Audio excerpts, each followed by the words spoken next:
Is our identity defined by our ethnicity or by differences in culture, customs, or outward appearance? What about the gravity of our story? I'd like to start exploring these questions with an excerpt from The Help, a novel by Catherine Stockett. Once upon a time, there was two girls.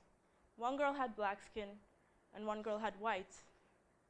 And the little colored girl said to the white girl, "How come your skin be so pale?" And the little white girl answered, "I don't know. How come your skin be so black? What do you think that means?" But neither one of the girls knew.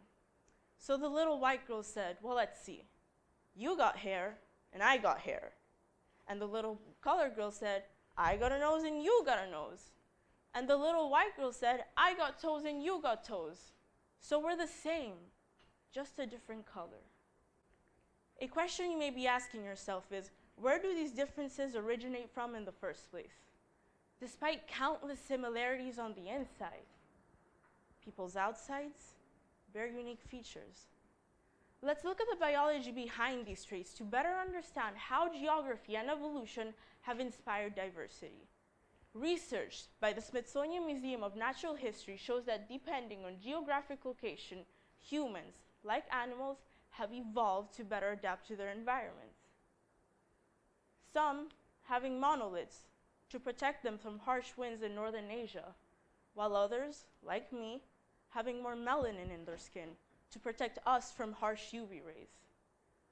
So this is the origin of a fear that has come to fragment societies around the world. Fast forward through histories of civilizations rising and falling, systems of economy built on oppression, with millions of people marginalized fighting for or against basic human rights. And we begin to understand how we have come to the complicated times we live in. These are stories we all know well. If we realize, and we go back to the start, we realize we've all come from the same land, with the first signs of humankind emerging from the Rift Valley.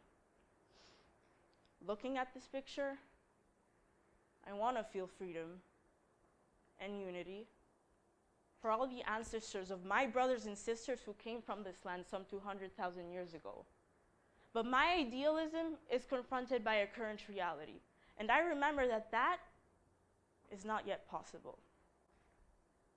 For 17 years of my life, I've lived in 4 or more countries, and one thing that has remained constant despite the changing scenery is that I have been discriminated against in all shapes and forms. My background is diverse. My mother's white, and my father was black. They met in Kenya when my mom worked for an NGO there. Although my grandma was challenged by my mother's decision to go work in Kenya, my mother's stubbornness to extend the limits of her comfort zone would eventually result in 2 loving grandchildren. And my grandmother has made peace with this decision. While in Kenya, my mother found people to be very accepting. She met my father there, and it was love at first sight. They were inseparable and learned much from each other. My father, he did not come from a wealthy background. In fact, he shared meals and space with 14 brothers and sisters, and to him, family meant everything. I can testify that my dad was a man of vision. And his vision was to live in a world where politics and people are ethical and aren't constrained by differences. But sadly, my father passed away when I was 5 years old.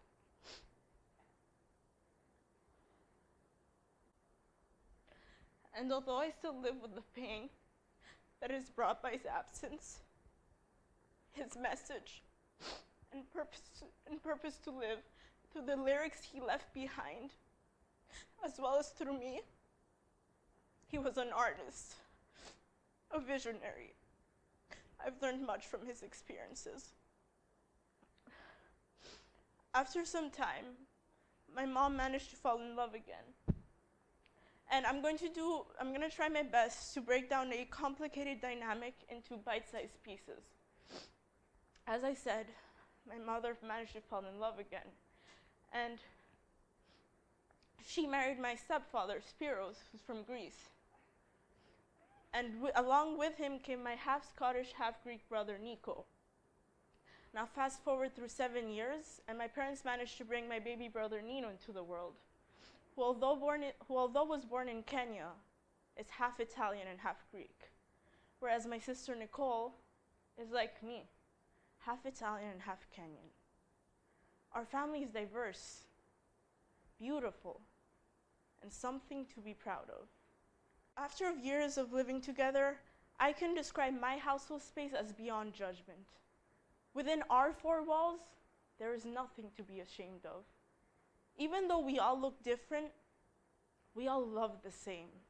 And this is a message that is reinforced from the top of our tree and works its way down through each of its branches. But even though, despite this message of unity and solidarity that has been reinforced for years, my 5-year-old brother Nino once told me that I am ugly because I'm black. This message did not come from our household, yet it passed my brother's lips.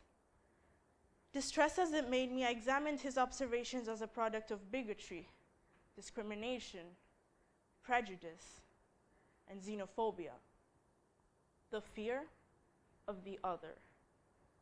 Even if our household space is safe and accepting, we can't control Nino's experiences elsewhere. A child encounters so many people, and along the line, my mother's pure intentions to raise us to love and respect each other because of rather in spite of our differences is becoming polluted. If society shows Nino it's okay to equate people by their differences or defines them by their skin color, he will accept these assumptions. For my whole life, I've been moving schools, changing continents, learning new languages, and I vividly recall the countless times I've been the focus of someone's fear. At the age of 8 years old, I was playing in my school's playground in Rome, and I asked a boy, "You want to play with me?" His response, "I don't play with Negroes." So young and unaware of the power and damage, not only of his words, but of his intention, suffice it to say I was hurt. I am still hurt. And this was in Rome. And just like that, I came into a realization of a clear divide that existed between me and the rest of the students. Once some things are heard, they cannot be unheard.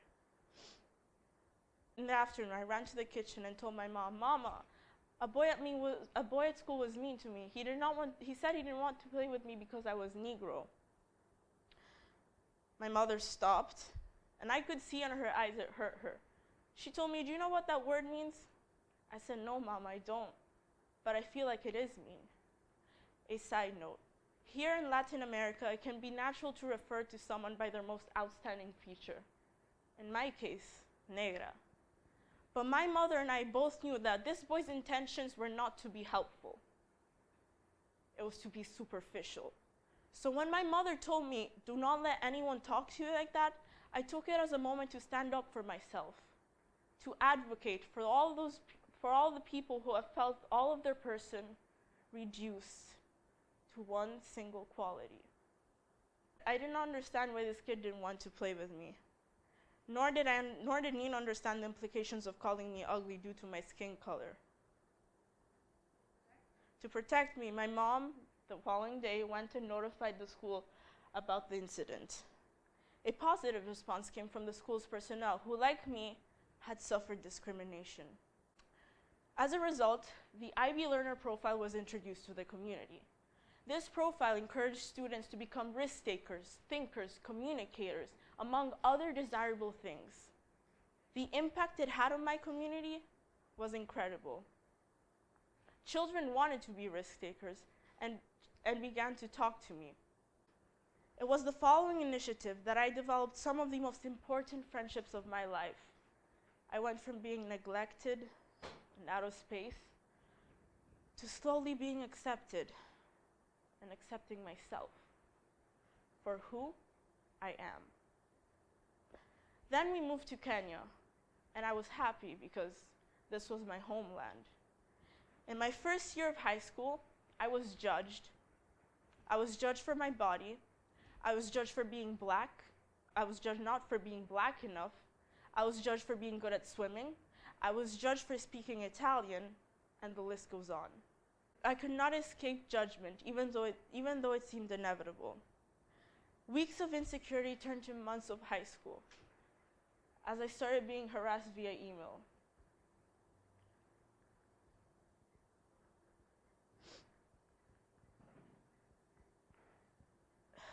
I began to cut myself.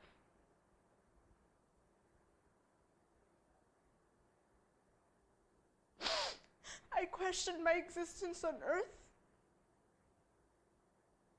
and I thought long and hard about suicide, and wondered, what if their saying was true? What if I don't belong, and where I belong is up there with my dad?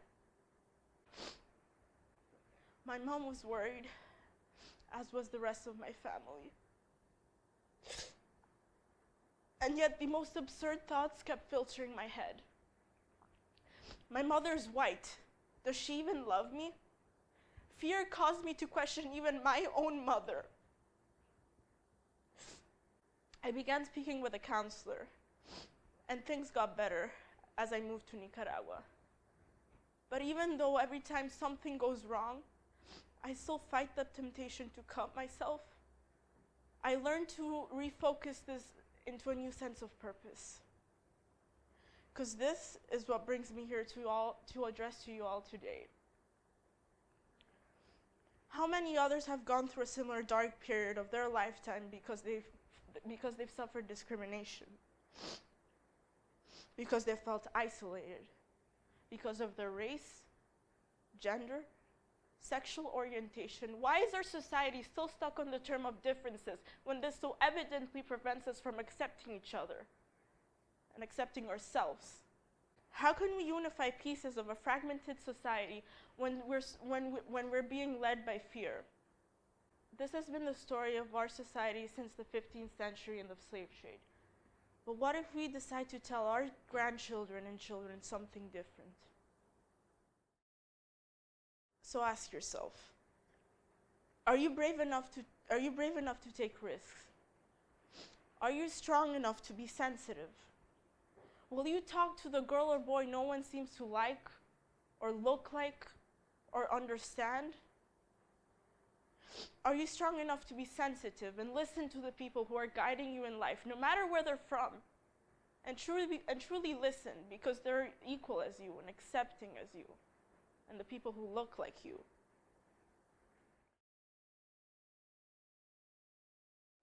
They say the shortest distance between two people is a smile.